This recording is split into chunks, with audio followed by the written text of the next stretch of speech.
नमस्कार दोस्तों, आपका स्वागत है आपके अपने YouTube channel study online points पर।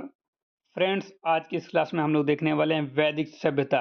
भारत के इतिहास के वैदिक सभ्यता के टॉपिक के जो है मोस्ट इम्पोर्टेंट क्वेश्चन लेकर आए हैं। आज वैदिक सभ्यता की क्लास 5 है, ठीक है, क्लास 5 है। इससे पहले हम लोग 4 क्लास देख चुके हैं। वैदिक सभ्यता टॉपिक से जिस भी एग्जाम में क्वेश्चन पूछे जाते हैं, उन सभी एग्जामों के लिए यह क्लास रामबाण है। ठीक है, बहुत ही महत्वपूर्ण क्लास है क्योंकि हम जो है इस क्लास में टॉप एमसीक्यूज लेकर आए हैं। इससे पहले जो भी बच्चे क्लास 4 नहीं देखे हैं, मतलब क्लास 1, क्लास 2, क्लास 3 और 4, वो सभी चारों क्लासें देख लो और ये पांचवी क्लास भी देखो।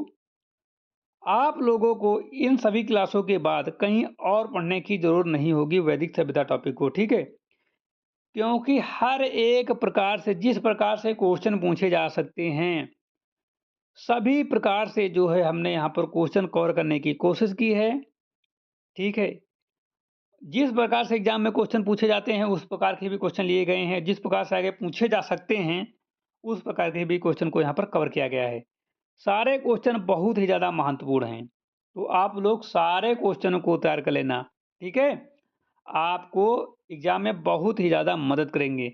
आपको वैदिक सभ्यता टॉपिक कहीं और से पढ़ने की ज़रूरत नहीं पड़ेगी। ठीक है, तो बिना टाइम वेस्ट किए आज की क्लास को स्टार्ट करते हैं। उससे पहले जो लोग स्टडी ऑनलाइन पॉइंट्स पर नए हैं, चैनल को अभी तक सब्सक्राइब नहीं करें, सभी लोग चैनल को सब्सक्राइब कर लो, बेल आइकन को प्रेस कर लो ताकि आने वाली वीडियो का नोटिफिकेशन सबसे पहले आप लोगों को मिल सके। आज का पहला क्वेश्चन आ रहा है स्क्रीन पर। ठीक है, पहला क्वेश्चन, ऋग्वैदिक काल में सीरा शब्द का प्रयोग किसके लिए किया जाता था? सही जवाब है हल के लिए। ऋग्वेद में हल के लिए सीरा या लांग ला शब्द का प्रयुक्त हुआ है। ठीक है, लांग ला शब्द प्रयुक्त हुआ है। नेक्स्ट, ऋग्वेद में हल से बनी नालियों या कूड़ों को क्या कहा गया है? तो कहा गया है उनको सीता। खेत जोतने के बाद बनी रेखाओं या नालियों को सीता कहा जाता था। मौर्य काल में सरकारी भूमि से होने वाली आय को सीता भी कहा जाने लगा। नेक्स्ट, वैदिक काल में अनाज नापने वाले पात्र को क्या कहते थे? तो सही जवाब हो जाता है ऊर्ध्वर कहते थे।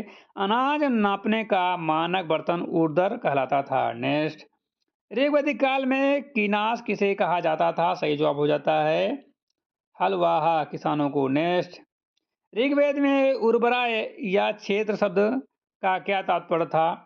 सही जवाब हो जाता है कृषि योग्य उपजाऊ भूमि। जोते जाने योग्य उपजाऊ खेत को उर्वरा या क्षेत्र कहा जाता था। नेक्स्ट, ऋग्वैदिक काल में चारागाह के प्रधान अधिकारी को क्या कहा जाता था? सही जवाब हो जाता है प्रजापति। चारागाह के मुख्य अधिकारी को प्रजापति कहते थे, जिसका नियंत्रण पूरे पशुधन और चारागाह भूमि पर होता था। नेक्स्ट, वैदिक काल में गुप्तचरों को किस नाम से जाना जाता था? तो सही जवाब हो जाता है स्पष्ट नाम से। राजा के लिए सूचनाएं एकत्रित करने वाले गुप्तचरों को ऋग्वेद में स्पष्ट कहा गया है। नेक्स्ट, ऋग्वैदिक समाज में उग्र का मुख्य रूप या मुख्य कार्य क्या था? सही जवाब हो जाता है अपराधियों को पकड़ना पुलिस अधिकारी द्वारा। शांत व्यवस्था बनाए रखने तथा अपराधियों को दंडित करने वाले अधिकारों को उग्र कहा जाता था। नेक्स्ट, भाग दुध उत्तर वैदिक काल में किस भाग का अधिकारी था? सही जवाब हो जाता है कर एकत्रित करने वाले अधिकारी, टैक्स कलेक्टर। 12 रत्नियों में शामिल भाग दूध राजा के लिए प्रजा से कर और बलि एकत्रित करने का काम करता था।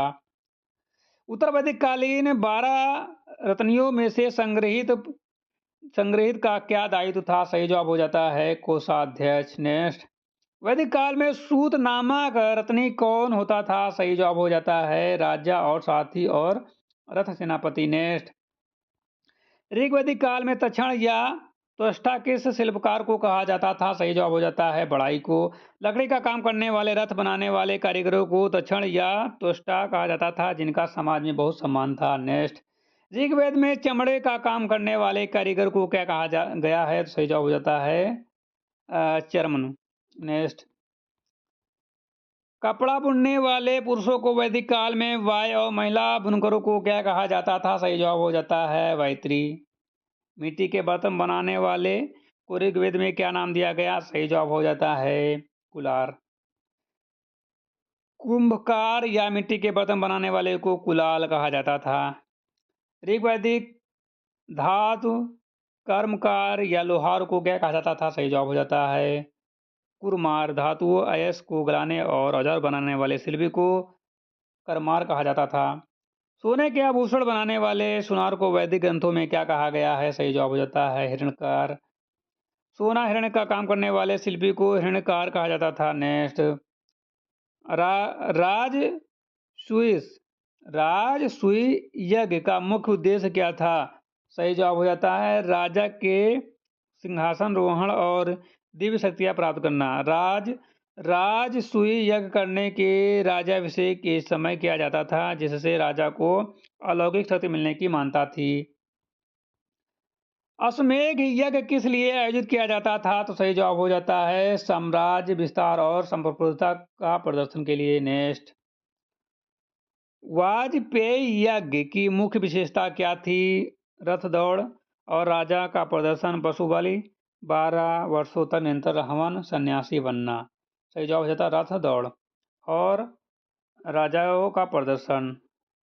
वाजपेयी यज्ञ का शाब्दिक अर्थ शक्ति का पेय। इसमें रथों की दौड़ आयोजित होती थी, जिससे राजा का रथ हमेशा प्रथम आता था। नेक्स्ट, अग्निष्टोम यज्ञ कितने दिनों तक चलता था, जिसमें सोम रस की आहुति दी जाती थी? सही जवाब हो जाता है 1 दिन। अग्निष्टोम 1 दिन में संपन्न होने वाला महत्वपूर्ण सोम यज्ञ था, जिसमें प्रातः, मध्याह्न और सायं 3 समय सोम आहुति दी जाती थी। नेक्स्ट, 22 नंबर है, सौत्रमणि यज्ञ में किस पेय पदार्थ की आहुति दी जाती थी? सही जवाब हो जाता है सुरा मदिरा।